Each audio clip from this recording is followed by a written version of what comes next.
this offense. Dennis, when he wasn't there in the playoffs, it was like a meltdown. Everybody was standing on their own, not sure what to do. Here comes Kevin Durant, totally different scenario. No Draymond on the floor, no problem. No problem, because the system's still there. Even though Draymond brings so much to the table, you bring in Kevin Durant, Livingston, everyone else steps their game up. Even Kevin Looney only played 19 minutes, but those were meaningful 19 minutes. He had 6 points, couple rebounds, so he did what Coach Kerr asked him to do. Come in, play solid, don't try to do too much, and that's what he did tonight. 6 blocks for Durant. And 8 assists. I mean, think about that. Come on. 8 assists, 6 blocks, coming from a guy that people say, I don't always want to play defense, but what he understands for this team right here, especially with no Draymond, he's got to pick up his rebounding, his defense, his intensity, and everything. And this is the thing I love about what Golden State did by bringing in Durant. Everybody's worried about them being complacent.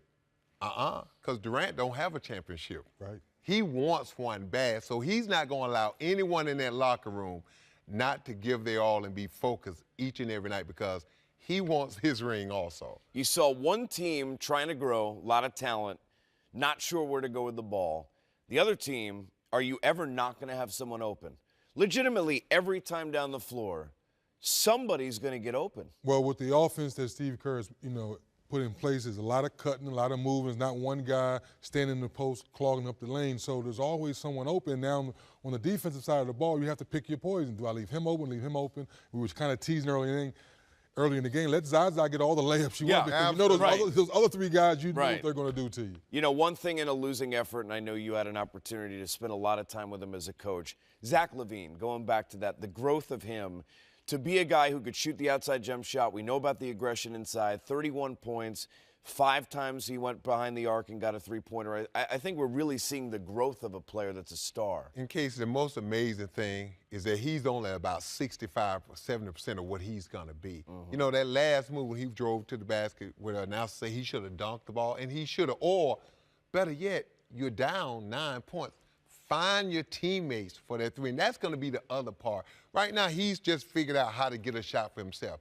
The next progression is to get shots for my teammates when I drive to basket, and use that first step in that athleticism to make your teammates better, and he's going to get there. And can we free Chris Dunn now? I mean, can we free Chris Dunn, please?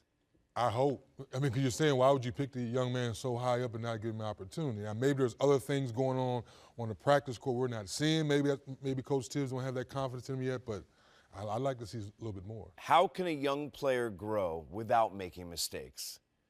Well, and that's the thing. Right? All players, basketball is a game of mistake. Who makes the fewest? And with young players, you have to understand going in, they are going to make a ton of them. And you have to bite your lip, and some of them you have to live with. Now, the thing you're not going to live with is when you're coaching them and they're making the same mistakes. As a coach, make different mistakes. Show me that you're learning from your past mistakes, and I can live with the new mistakes. But the thing a coach is not going to live with. When I'm coaching you and I'm watching film with you and I'm teaching you, I'm not going to live with you constantly making the same mistakes over and over again. But young players have to play. You got to empower them and give them confidence. And every now and then you got to pull them back.